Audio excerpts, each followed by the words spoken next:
How are we doing, guys? Welcome to the Monday night Endless Celts Podcast. It's the day after a bit of a disaster for Celtic, I should say, boys. How are we doing, Franny? Jed, welcome aboard. All good. Better than I was last week. I was on death's door last week with some bug, but we're better this week. Well, at least you managed to get on this week. I know. I'm fine, obviously. Just let the folk know, people's been dropping like flies, so I've came in as a late bossman. It's probably the 4th of March. We're about 2 months into the merge of the Jungle Gyms and the Endless Celts, and Jed coming on board. There's 10 of us to select from, and we struggled tonight. We really do struggle to make it free.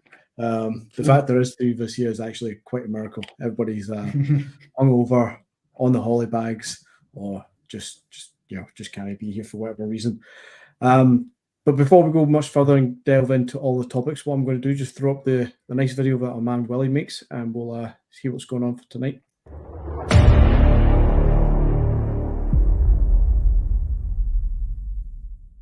That's fucking some result for the well, isn't it?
So tonight we're going to be discussing obviously yesterday's unfortunate defeat in the capital against Hearts. There's a lot to dissect as far as VAR and referee incompetence is concerned. Then we'll touch on the general recruitment talk. We obviously had Mark Lowell resigning, sacking, getting axed, whatever you want to call it, on Friday, and that leads us into what's going to happen next with Liel Abada, with his potential move to the MLS, and where do we go forward from there. I'll start this with myself just very, very briefly, and I'll come into to yourselves, Franny and Jed. For me yesterday, I want to set this out quite early. I am not blaming Rodgers for that. I am not going to blame the players for that one. I think that Rodgers and the team have started to turn a corner. We had the second half against Motherwell. We had the Dundee game. I think the football's been a lot more free-flowing, a lot more attacking. The passing's been more positive, less so the sideways, negative kind of possession-sake passing. And I think we still saw that on Saturday. But everything we're going to discuss tonight with VAR, I think that conspired against us, and that was our downfall yesterday. Franny, how do you feel about yesterday's result? It's kind of very similar to you, but I'm almost willing to write it off in a way and say, well, there was a lot what happened that we'll get into that was a major factor us in not getting a positive result, because I thought we started pretty well and stuff, and then I think if Vida scores that penalty, it's an absolutely different conversation tonight, but it doesn't. And then there's other things that come into play, but I agree with you. I think there was signs of us turning a corner. I know folk will say it's late February, March, we should be turning a corner, but we've got to try and, for this title chance, us as fans, we've got to try and look at any positive we can. We've got to look at things to try and sort of build up hope in the support and things like that, and say, look, this is why I think we're turning a corner. But Sunday was just, there was nature at play that I feel like that stopped that wee bit of momentum that we were gathering. It certainly did, and I'm quite glad that Rodgers came out yesterday after the game and made the point of saying the word incompetent was used a few times by him, and that's the polite way of putting it for me. But the fact he's came out and reiterated that from his perspective, I think as fans we should get on board with it, because it is what we call out every single week when we have VAR decisions go against us. And it sounds sometimes like sour grapes, but it's blatant and obvious sometimes when it's happening against you in a way that's not fair. When it's one rule for us, different rule for somebody else, and a third rule for another club. I'm going to say it sometimes, but I'm not saying straight up it's us versus them. The refs are just incompetent. They're really, really poor at the game. And when you've got technology like VAR, it should iron out that incompetence. It should be a straight up, this is the rules, this is how it plays. Not changing it week to week. There should be none of this interpretation that's going on still with VAR involved. So I'm glad Rodgers came out with that, and I'm going to agree with you as well, Franny, that I think the fans need to stay on the same side as Rodgers at this point. We're backing the squad, backing the players.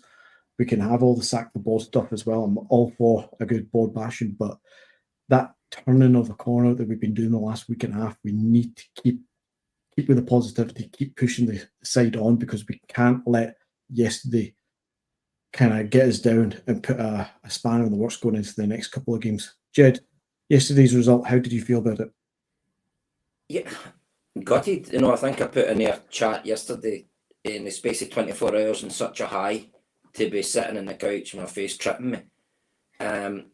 Also as well, on our wee chat, I put on it, we should maybe have made subs. And Wally rightly so, when I think back, Wally was bang on what he said. It's decisions that went against us. But what I felt with then, that was Awata was struggling. He was obviously feeling it a bit, so I was maybe wanting it to be changed a little bit earlier. But yeah, definitely I'm not going to get Rodgers. As Franny said, we put that penalty in. It's a totally different game. And when you have Naismith coming out and saying they got basically a soft penalty yesterday, that says it all. Chris Boyd was even saying it wasn't a penalty. Now, is he being sarcastic saying that? We don't know, but just very, very poor decision makings. And unfortunately, I'm seeing it in other games. It's not just us, but we feel it more when it happens to us. But as I really don't know the answer. If VAR wasn't there, they would have had their offside goal. They wouldn't have had their penalty. There wouldn't have been a sending off. We would have still had our penalty because the referee had gave it. So it's not working. There is incompetence at a refereeing level. And if you look, I seen on Twitter tonight before I came on, incidents with various games this season. I mean, Conor Golson, the amount of handballs he's had this the last few seasons since he came in has been unbelievable, and the penalties they haven't got. I mean, Awata knew nothing about it. He's totally the ball behind him. Knew nothing about it. So how is that deliberate? How is that he's jumping? I could understand if his hands are way up there. It's not. But as soon as the ref goes over to VAR, look at the TV screen for the sending off and their penalty, you knew both were going to go against us. You knew that. No, I agree with you, Jed. And you actually see a lot as well. It gets nudged off Alistair Johnson, and that's when his hand comes out. Mm-hmm. His hands are down by his side, and it gets nudged, and then it goes out, and it's like, yeah. It's like you said. Naismith said it was a soft penalty. Even Shanklin said it was a soft penalty, and you said I think Chris Boyd's words was it was a shambles of a decision. Right. And even guys, for my sins, I actually watched Sports Scene as well. Oh, and, I couldn't. I just had to, and then Neil McCann said it was a shocking decision too. So I've yet to find a pundit or ex-professional, anybody commentating that game to say that was a penalty. And exactly, that says it all. That says it all. Mm-hmm. Do you think we're going to win the appeal with a sending off? Yes. I think we will. I think we will. Another embarrassment in itself. in an appeal process that, I mean, maybe you guys are people watching, can we use examples of previous games where no booking was given? I don't know if you can do that. I don't know how it works yet. Because if there are, I mean, there is a few incidents in the last few weeks of high foot up, and there has been no booking at all. We've got the. I would like to think against that, us against Motherwell. Yeah, Theo Baird from last Scales. week. Yeah, I would like to think that if there's an appeal process, you would be allowed to lay out your case, and they can't surely just say, "Oh, you can appeal," but it's just basically asking us to look at it again. There must be a way to lay out a case of defence of some kind. And for me, Jed, if that is the case, if we are allowed to do that, it's twofold for me. One is lay out that, was it Theo Baird we said against Scales last week, I'm and pretty sure it various was, other things where there's a high boot and there's not even been a look at, let alone a booking, let alone a red card. And the second one will be, as Rogers was talking about it yesterday, that's been refereed off the field. The referees saw it, booked him, and dealt with the situation. It's not a clear and obvious error. It's not a red card. Well, it's not an obvious red card, so he's not made an error there, so the VAR can't get involved. And it's not a clear and obvious error because he's dealt with it. He's seen it and dealt with it. So VAR, again, can't get involved in it. I think we'll go down that route mostly, and I think they will rescind it. And I don't think they'll care that they'll look like idiots because the damage is already done. Anyway, before we go too far down that rabbit hole, we'll get back to it in a minute. I'm going to use my brain here because I've not written any of this down. Let's kind of take the snippets, take the bullet points of the game as we go. We touched on it a minute ago, guys. The first big incident is probably our penalty, and unfortunately the miss that we got, the miss that happened from it. Take yourself, Jed, first. What did you think about the penalty? Yang's coming in. I think he tries to cut in front of him, but there's a bit of a tanglement. Do you think it's a soft penalty? Do you think it was fair? Do you think VAR should have turned it over? I mean, I can understand why it was given. Yes, I think it was a little bit soft. I mean, I was watching it with my daughter and my wife, and they both thought it wasn't a penalty. Yeah, I thought it was. But again, I could understand if VAR did say no. But it doesn't matter because he mucked it up when I can't. But I mean, I thought he was nailed on to. I was actually in the process to write a text to my mate because I know he had him as first goal scorer. So I was just going to get in there, and he missed it. So I think his run up for the penalty was actually quite tidy. I think quite similar to his previous ones, and you kind of even felt confident as the trailing leg of Xander Clark that's kind of stopped it going in. Yeah. And I think I can't remember if it was on the line or if it was in the group chat. Somebody did say if that goes in, it's cheeky and it's smart, but it didn't. So people are going to say it's lazy, straight down the middle sort of option. So it's that kind of win-win, lose-lose, whatever you kind of. He's not going to win out of it really, in that sense. But guys, Franny, for yourself. Sorry. Just to see it as well. When they were doing the ref stop play, I didn't realise they were looking at the foul for Yang. I thought they were looking at the goalkeeper coming off the line for the penalty getting retaken. Oh, so that he did have. I thought he was doing that as well, but he did have 1 foot on the line, which I think as long as one is, then it counts. That's your reaction. And then when they went, they're looking at a potential red card here. I thought, oh, here we go. And yourself, Franny, maybe not so much about the actual foul itself, but how do you feel about Adam Ida, his ability to take that penalty? Should he be allowed to take the next one if we're fortunate? I think it has to, because his 2 Hibs ones were good, and I think it is one of the. I probably will contradict myself here because it does look a crap penalty. It looks a lazy penalty, a lazy technique, but it's one of the ones. If it goes in, you look kind of clever by just putting it down the middle. You've kind of gave the keeper the eyes, if you like. So I think if you're going to do that, you maybe need to put a wee bit of height in it. So the trailing leg for the keeper, maybe it takes that out, if you like. So it was one of them. I would keep him on it. I mean, our record isn't great. I think it's 7 out of the last 15, and I think it's 5 out of the last 10 that we've scored, which is absolutely horrendous when you think about it. But just constantly keep changing your penalty taker really helped. I think he's got to kind of go mean, I hope obviously it doesn't go on a run of missing 3 or 4 in the bounce, but I think you've got to give him the next one if he's willing to take it. Then it's after that. I mean, who do you give it to? I would personally, I would have to say, well, it needs to go to the captain. He's got to take some sort of responsibility and step up and just go, right, I'll take the responsibility here. But it's a left pegger, and I hate left peggers taking penalties. He's missed too many, Franny, for me.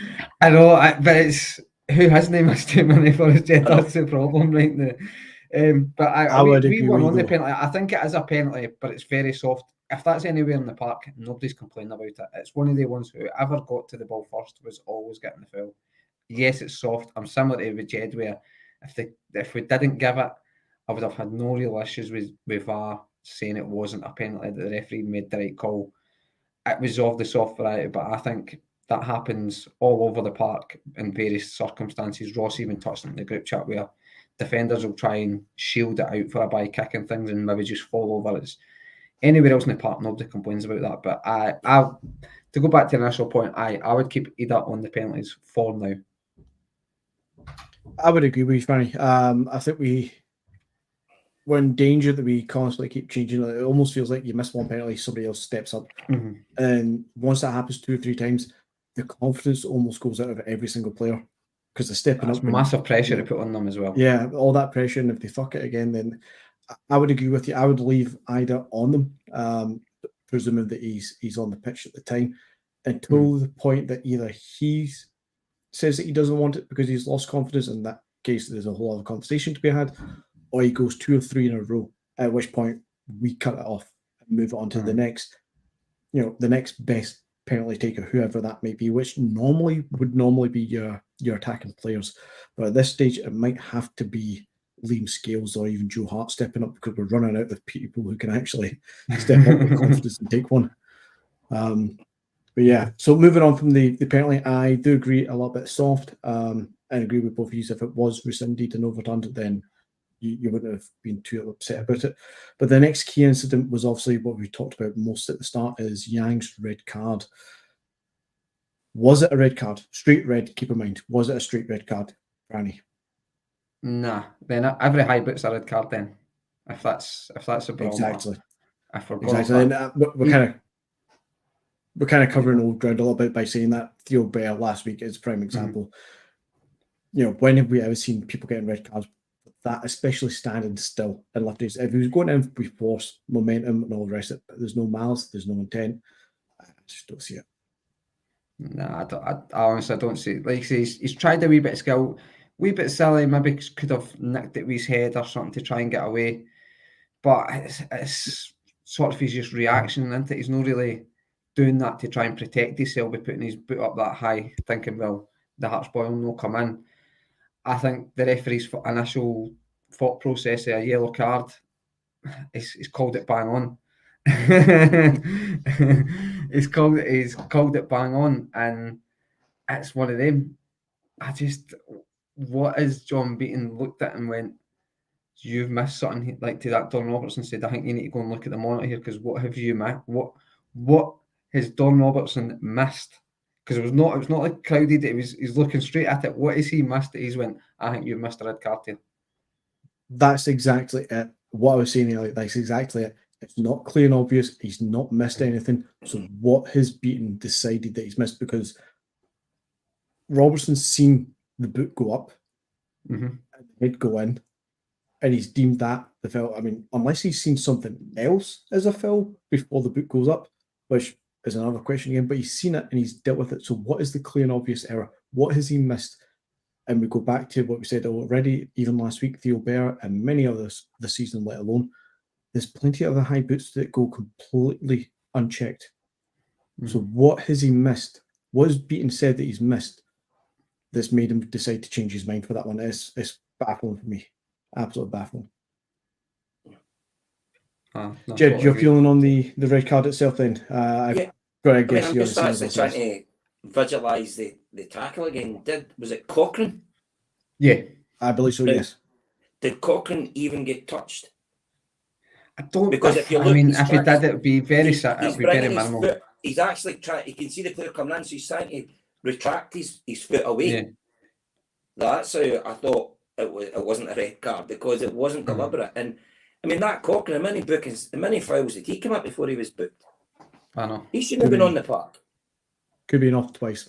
So there is no inconsistency, and you certainly get alarm bell ringing when beaten. Is there? I mean, do you know something? I'm not even blaming the ref. I'm actually blaming beaten because he's the one that's bringing it up to the ref all the time.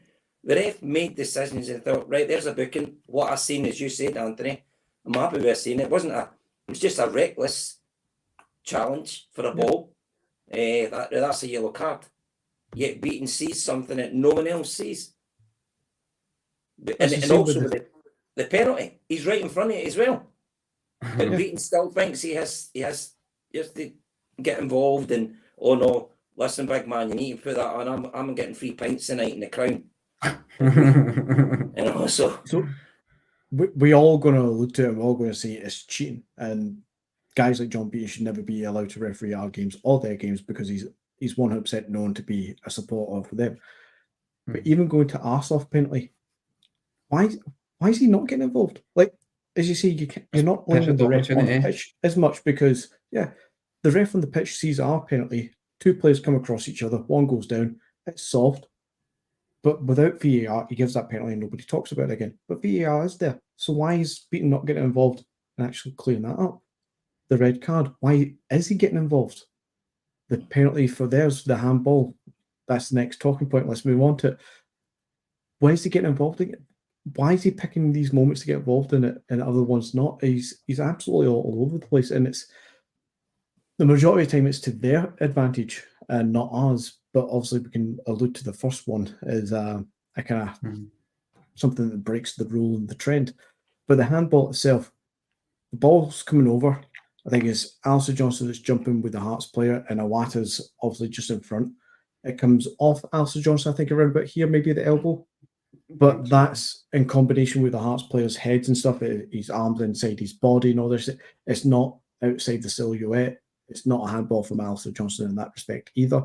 But from that point, it then falls on to Awata's hand, which is half a yard away. Now, how many times have we seen handballs from a certain Mr. Goldson, shall we call, where it's bounced up off his own foot and onto his hand, it's came off an opposing defender and off his arm outstretched, and we get told that when it's played off of your arm from such close range, you can't be deemed to have handballed it. So Awata, that's not a handball by their own rules. Am I right or am I wrong, guys? Funny, I seen that rule last night. My daughter actually showed me it. I mean, look at this. They're obviously following different rules. So they are. It's the only thing you can really say for it, isn't it, Jed?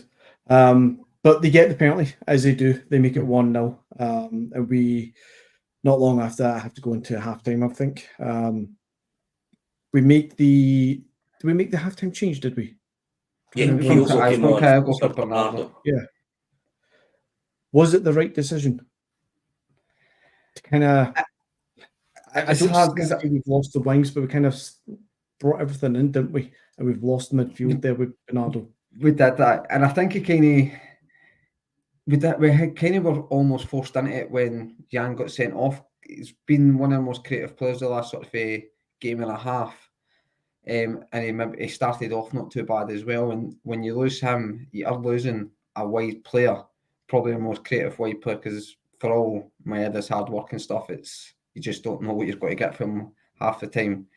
And so I kind of understood why he went the 2 up top then, the sort of, it would have been 4-3-2 type idea.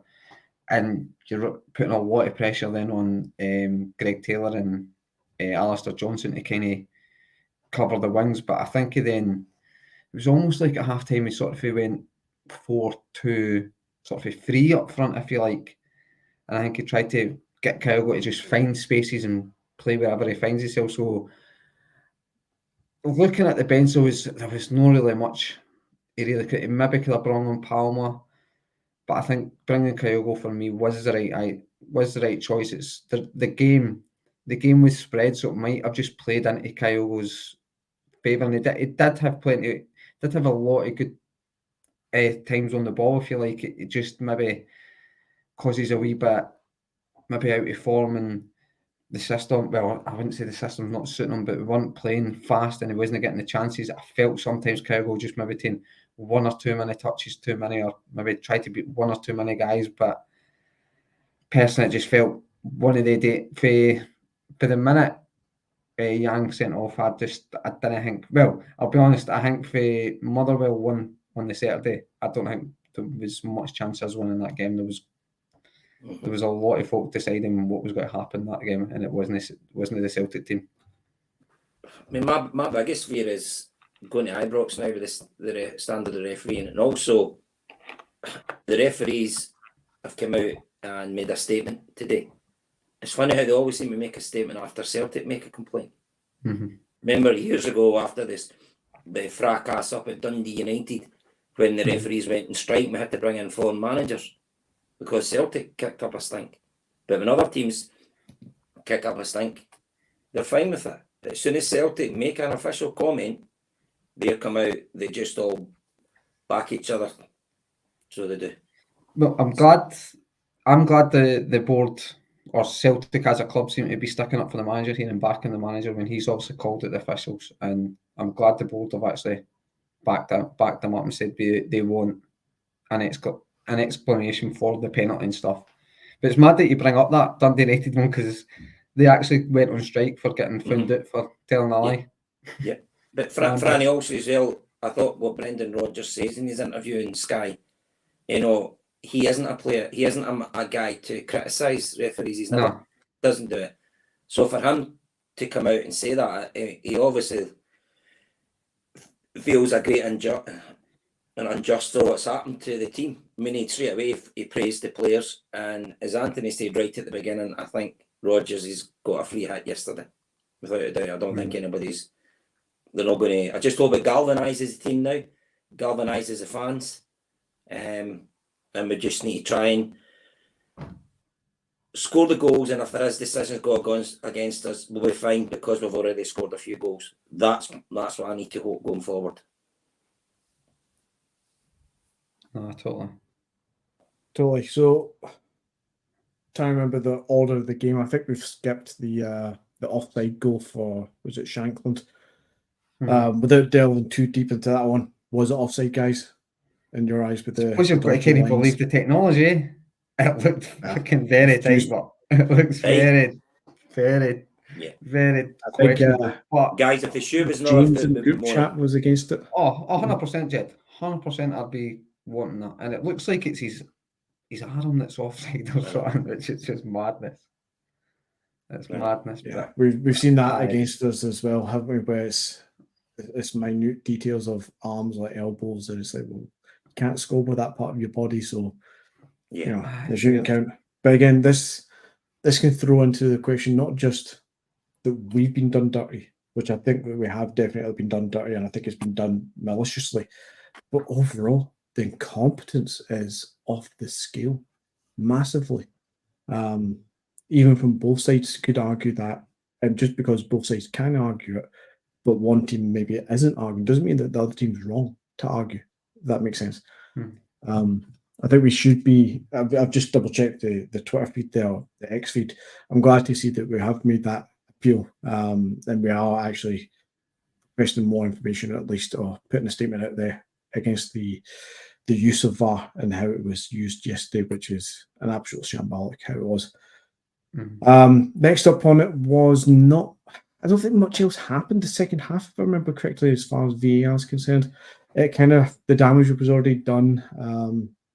They were getting a lot of easy fouls.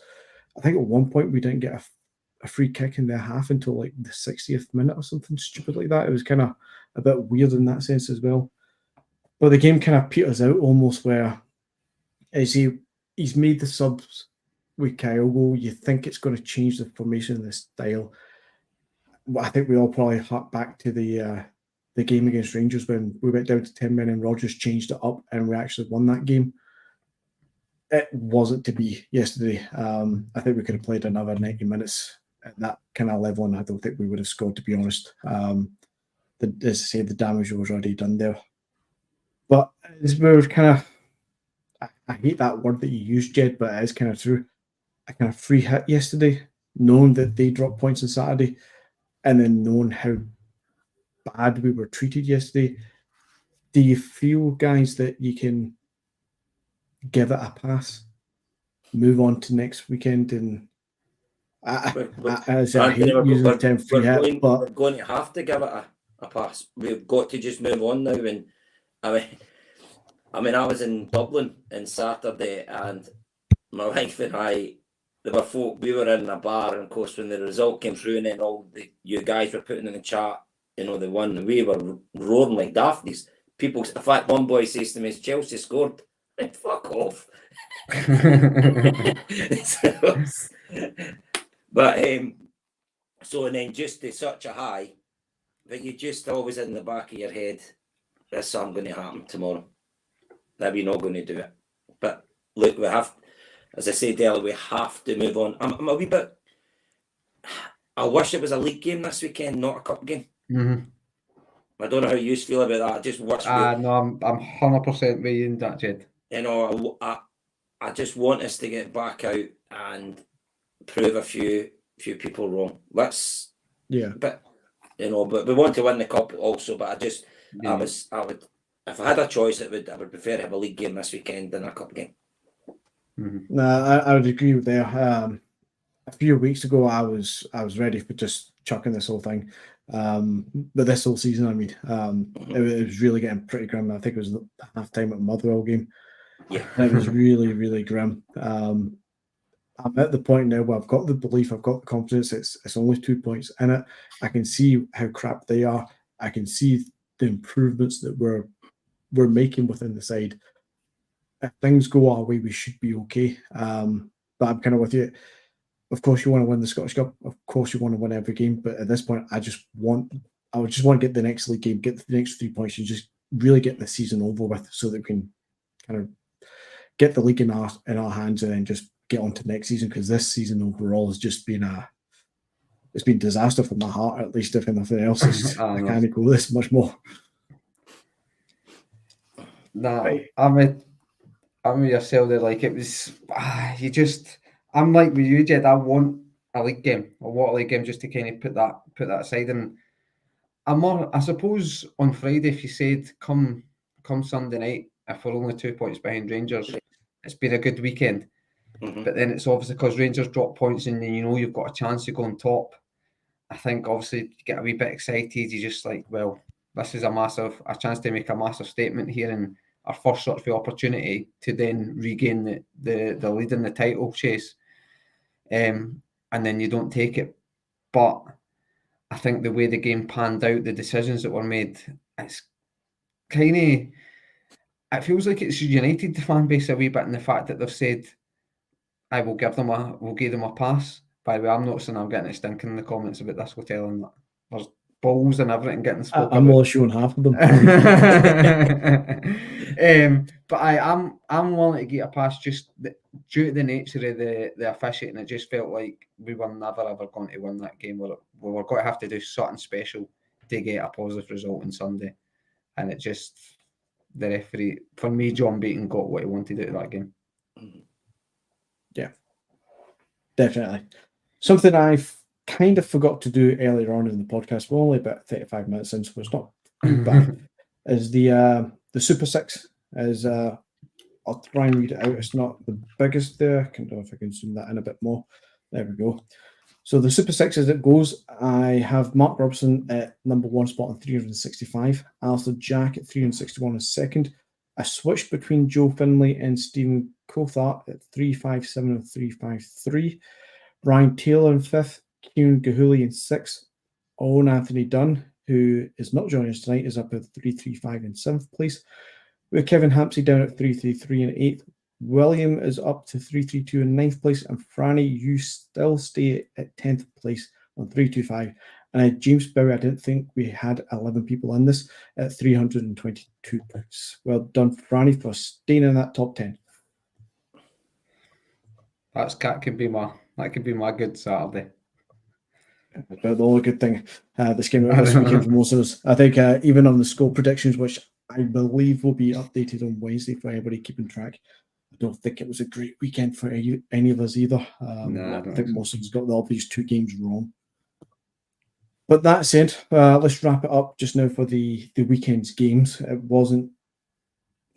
kind of started off as a good weekend, thinking you could go top, but then obviously as yesterday went on, it just wasn't to be.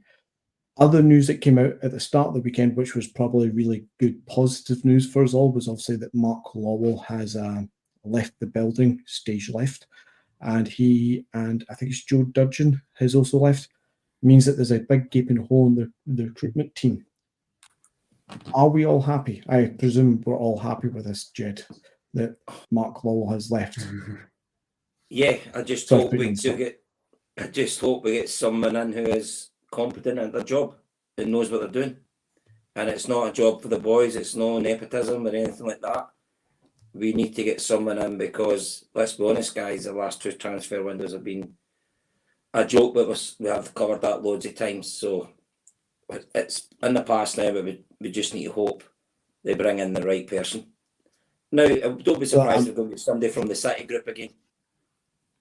Well, that's what I was going to say. I'm not going to put you on the spot and ask you to name a name, because we could name recruitment staff members and we wouldn't be sitting in hotel rooms, sitting with halos behind our heads or green screens I know, so in your jammy bottoms. So I'm not going to ask us to name names for random recruitment scouts or whatever, but would you, Franny, at this stage, forgetting that Peter Lawwell runs the show along with Dermot Desmond and the chances of anything changing is pretty slim, would you take this opportunity with 2 key recruitment people out the door to change it all up and go down the kind of director of football kind of route that we've talked about previously?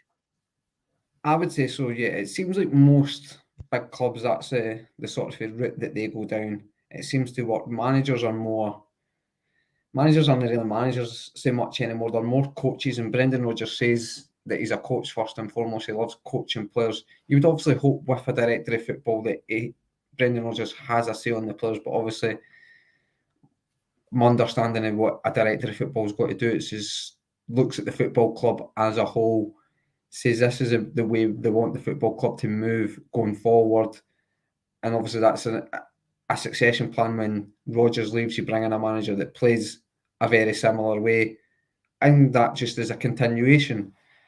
And so obviously the players that would come in would be players that can play the way they want the club to go forward.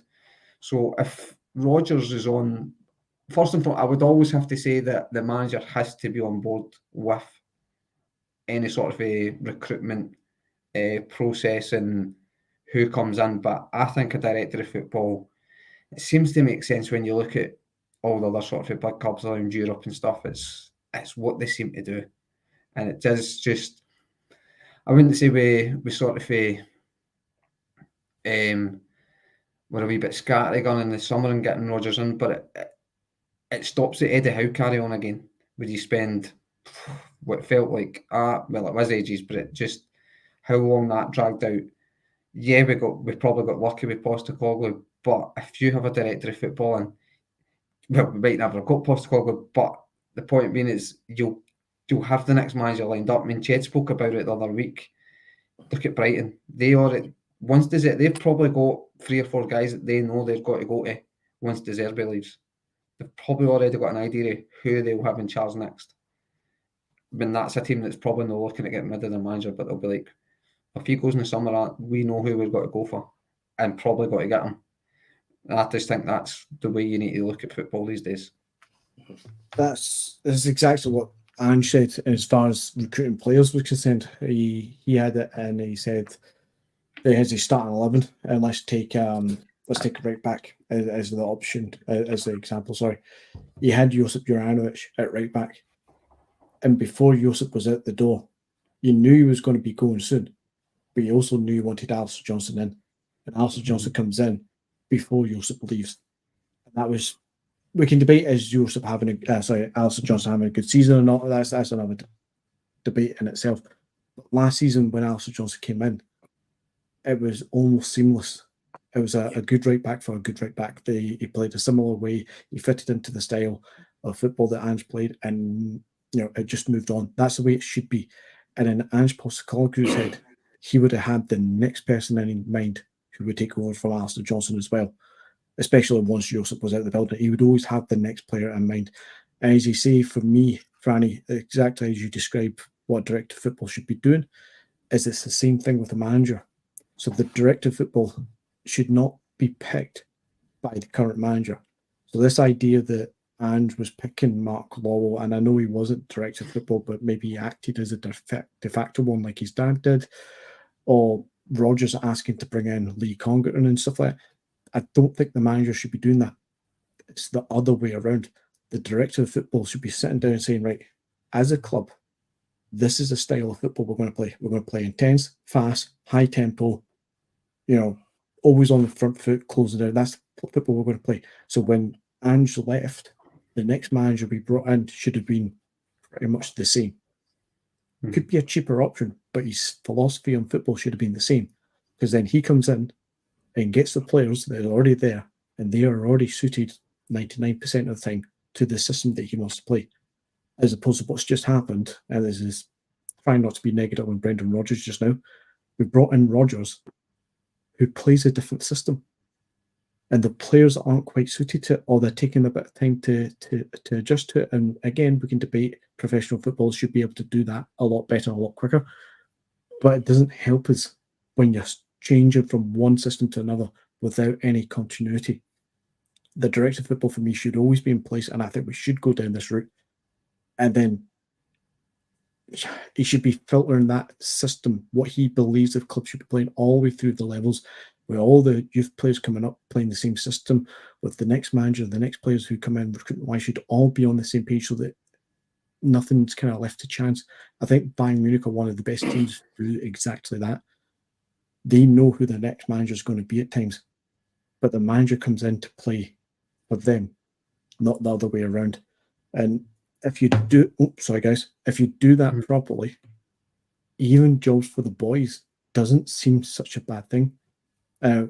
Hypothetically speaking, if we were to bring, say, Scott Brown in under a system set up by a director of football, as long as he is suited to the system, it shouldn't matter how much experience he has, because all the tools should be there for him to then go and excel. Look at guys like Pep Guardiola at Barcelona. That's exactly what they done. He was already set up to step up in that line. Managing at Barcelona B level, steps up to the main level. It's just continuity, and it works for them. And I know, obviously, massive scale up from Celtic, but if we use the director of football system, I think life becomes so much easier. But there's people above who need to give up that control. Jed, you're thinking on the way forward then, recruitment-wise, would you take a director of football? Do you have any insight into it? I mean, part of me, no, but I think my head says I think we need to. I mean, I touched a few weeks ago about the Liverpool scenario when Klopp goes. You can guarantee they're looking at someone as you just touched on there, Anthony, where they're going to come in and they will stick to the style of football that they've played under Klopp. So they will have a few managers already lined up who they want, who they're going to priority one, number two. And I said that ages ago as well, we should be looking at that, where ideally our manager should have come in that would have just followed on Anne's style of football. And Rodgers has come out and says, I've not changed much, but we can clearly see we are not playing the same football now as we did under Ange. Everybody can see that. So, but it's like, is the board, some of the board members going to give up their hold on these things? I don't know. I really don't know. I mean, he was chief executive anyway, he's now back as chairman. I don't know how we're going to get rid of Mr. Lawwell Senior. I really don't know. I think somebody mentioned the stat. Again, I can't remember if it was on the podcast or the group chat. I think it's 68 or something like that is like the average age of the board members. Keeping in mind that most of them in various disguises and kind of profiles have been at the club for the last 20, 25 years. That's quite scary to think. The way that the club as a business has probably stood still for far too long, with the same people in charge just moving what job they do, from finance directors to CEOs to chairmen or whatever else. It's quite scary that these people are still fundamentally in charge of the club. And as we say now, some of them need to give up that hold if we're going to do the director of football thing, which for me is the way forward as a modern football club. The way forward for Celtic is always to get rid of the entirety of the board and start from scratch at times, but I can see that that's not going to happen realistically, especially with Desmond probably more than likely going to pass down his shares to his kids. So I think we need, if anything, is just get the board just to take that step back, bring in a director of football, and let the director of football do what they need to do to make the football as great as it can be. Because if the football is great as it can be, then all the finance stuff and all the business stuff takes care of itself. Because I've always said it, I've said it on this podcast, but I've said it on previous podcasts as well. Fundamentally, if Celtic have a team that is capable of going into European competitions and putting in a good show, that team will take care of domestic football. And I think a director of football worth his salt will push a team forward in that regards, rather than what we're doing just now, which is just to be at the top of Scottish football, and anything else is a Brucey bonus. I think we need to break through it. And a director of football for me would, especially somebody from out with the club, would just have that vision and that foresight to push forward a little bit more. No, I totally agree. But then Don Mackay was maybe that, and for whatever reason, he didn't last long. There's a whole can of worms that I could spend the next hour talking about. I think you could, because nobody's got a clue. Nobody's got a clue why he left. And we're told it was sort of personal issues, and I think he was back with Scottish Rugby within about 4 weeks. Yeah, something like that. I don't buy personal issues. No. The way the club's operated, the way people have just shifted the positions around, even Nicholson himself, and I know he took a lot of plaudits and credit at first, but even he needs to come in for some questions, especially this season. Mm-hmm. But the way it all just shifted around, the wording from the club, basically said that Don Mackay wasn't a team player, is what they basically end up saying. It was, I don't know, for me, it just screams that they didn't like what he was doing. So what does that mean? Was a bit too modern. A yes man then? I think that's for them, yeah. I've always said the story, and I have no proof or evidence of it, obviously, but I've always said the story that the Giakoumakis and the Josip Juranovic deals had small release fees put into the contracts, and that's why both of them left for, I think we all thought Josip was going to go for 15 to 20 million, but he eventually went for about 8, and Giakoumakis went for about 5 or 6 million, and again, we could probably got double figures, but I believe, from what I understand, they had small release fees, and we were basically signing 26-year-olds who were ready to go, came into the club for a year and a half, done the business, and then got sold. We made a profit. We got the use of an experienced defender, an experienced striker, and off they went. But I understand that they didn't like the fact that we had restricted the potential profit so badly, as far as the board's concerned, that they just basically wanted rid of Don Mackay. A few other things obviously would have happened on the side as well, but they get rid of him, bring in Nicholson, and it just reverts back to type slowly but surely. The change in direction that Don Mackay was doing was, for me, just seemed like too much for them. Which brings me back to what we were saying earlier, Jed. Will they give up that control? Even just a smidgen of control? Probably not. No, I doubt it, because they'll be wanting a yes man, and anybody worth their salt is going to come in. They want to implement their plans and say the board, you look after the business side, I'll look after the football side, but they ain't going to do that. No. I think Desmond would probably be okay with it, but no, they're not gonna. As a whole, they're not going to do that. Which brings us on to the next point, kinda-ish, a little bit. If we're talking about players who we've signed for reasonable fees and the idea that we're going to maximise profits, do we believe, guys, that Liel Abada going to, I think it's Charlotte FC and the MLS for potentially $8 million, I think it is, do we see that as a good deal, considering the circumstances of Liel Abada just now at Celtic and the whole Israel thing? Franny? I would say yes.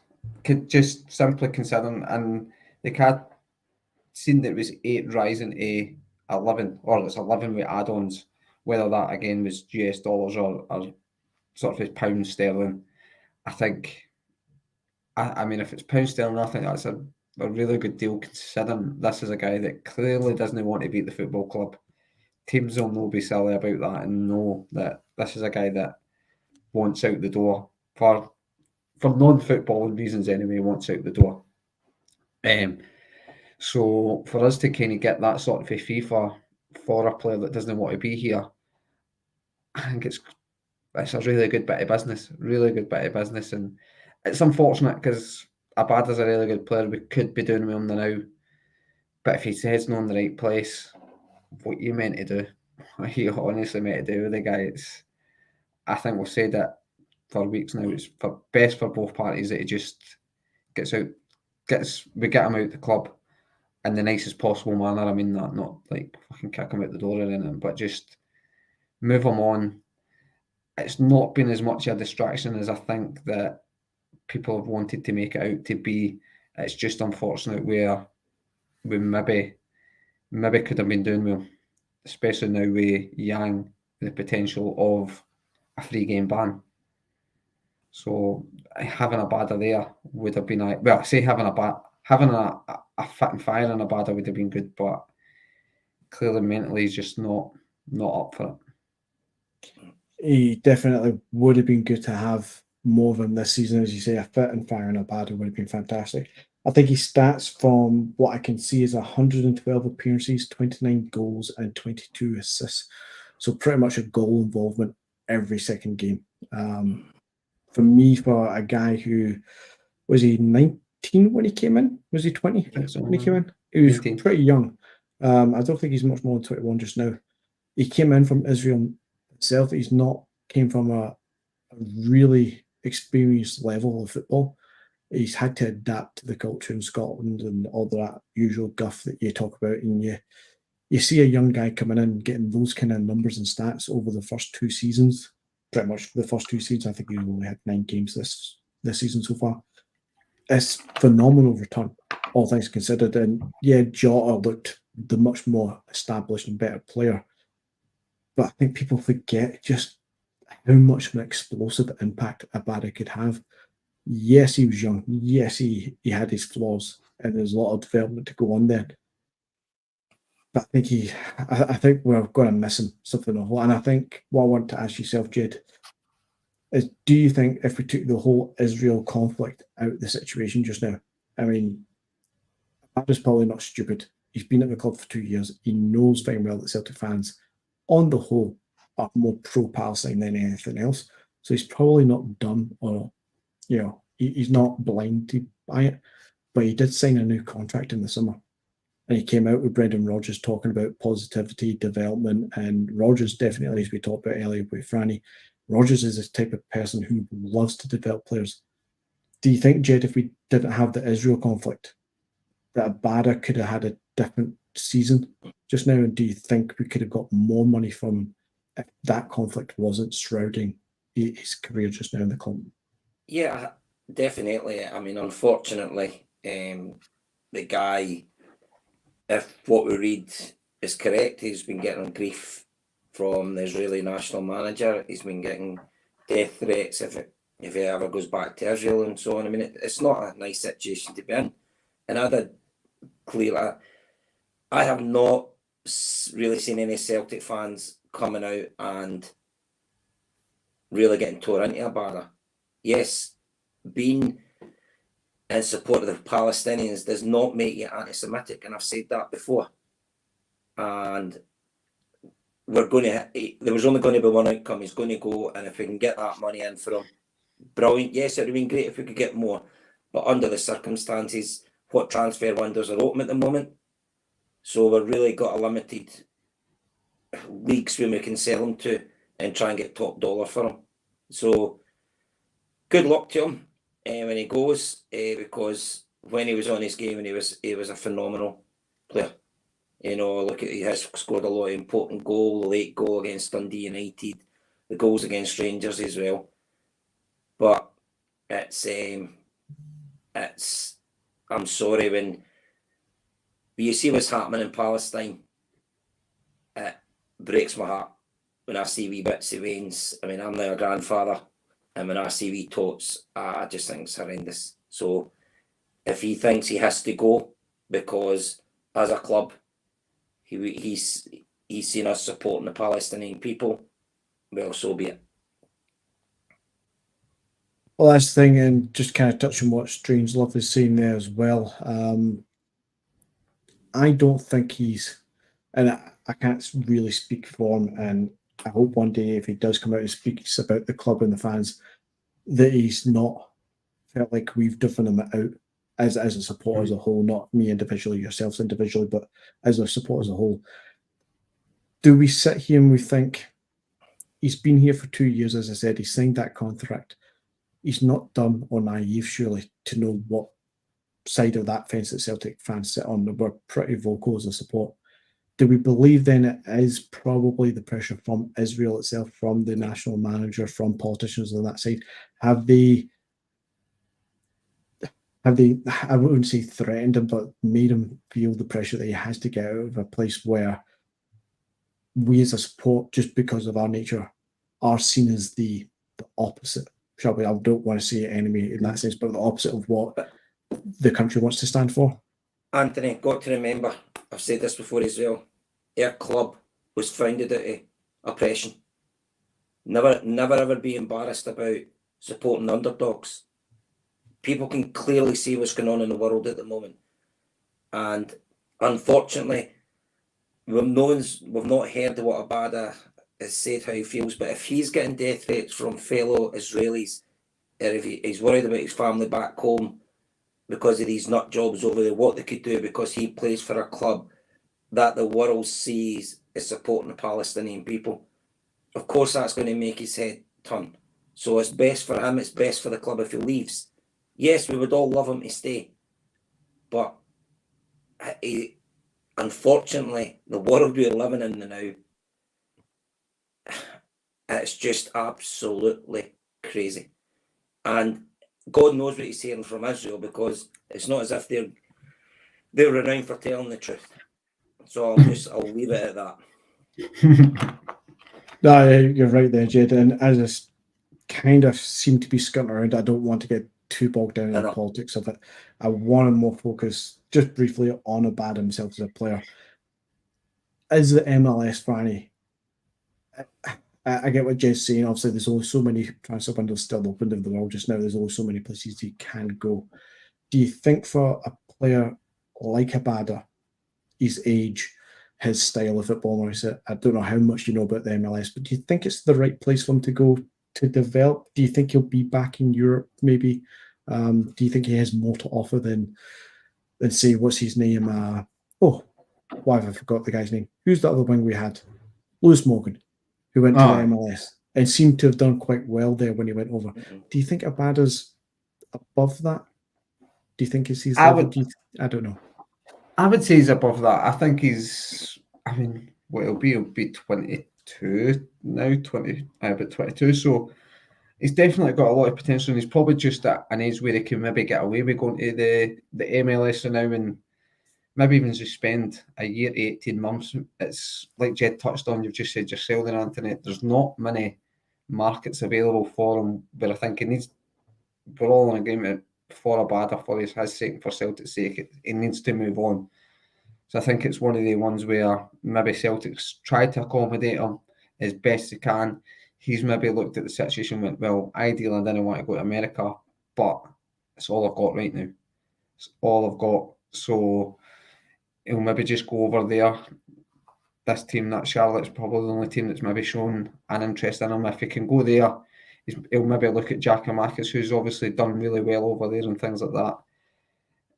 So if he can go and carry some sort of that form on, he's young enough that he'll definitely come back to Europe, I think, and I think we'll see him back in Europe pretty soon. If he has a good 6 months to a year in the MLS, I think he'll be back in Europe straight away. I would like to believe he is, but then not to poo-poo on the MLS too much. They say Giakoumakis is there. I think he's still there. I believe he wants to come back to Europe himself. But you got into Miami with, you know, Luis Suarez and Messi, and I think they're just saying another Barcelona. If you didn't play with Barcelona, you're pretty not much in Miami. Which is a bit stupid because it's a Man United, Real Madrid legend of an owner copying the name of Inter Milan, but signing all the Barcelona players. It's a bit weird. But it's not like it's a really terrible league, is it? I mean, if you get to play for 12 months against Leo Messi and stuff and kind of showcase your name in that kind of game, it's not the worst place to play, I guess.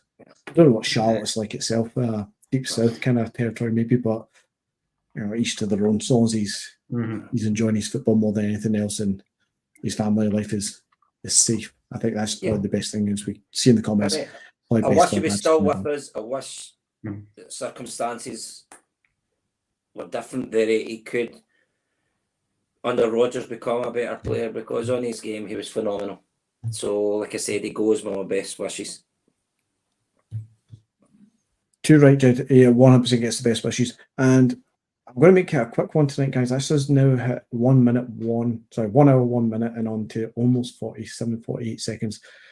It wasn't too packed, I know that. The main focus probably is that game yesterday, but there's only so many times we can say that John Beat is a cheating fuck. No, just keep saying it, Anthony. You can keep saying it. But I know we'll get more on Wednesday and Friday with the boys talking about the predictions that we've had. There'll be lineups from kind of previews itself. But for you two guys going forward into next week, the cup final, the cup game, and then into the next league game, are you confident in the last couple of weeks, the last few games of football, are you confident that we've turned that corner, that we can get some silverware this season, guys? I'm confident that we look like we've turned the corner. I'll say that. I think it's too early to say we have turned the corner. Yeah, agree with you. I would agree. We're turning it. It's not turned, but we are turning it. I definitely don't think yesterday is going to set us back too badly. No. But on that note, guys, thank you for having us again. If everybody's watching and commenting, thank you very much. Do the usual like, comment, share in the post-match stuff, and get us on X, Twitter, all the social medias, TikTok as well, where you'll find that superb intro videos that William's been doing for us the last few weeks as well. And anywhere else that you got social media, I think Stephen's got us on everything these days, even ones I've not even seen in the description when I was putting up tonight. But guys, all the best. Look out for the double pivot on Wednesday night, and we'll see you next week. Hey ho. Cheers, guys.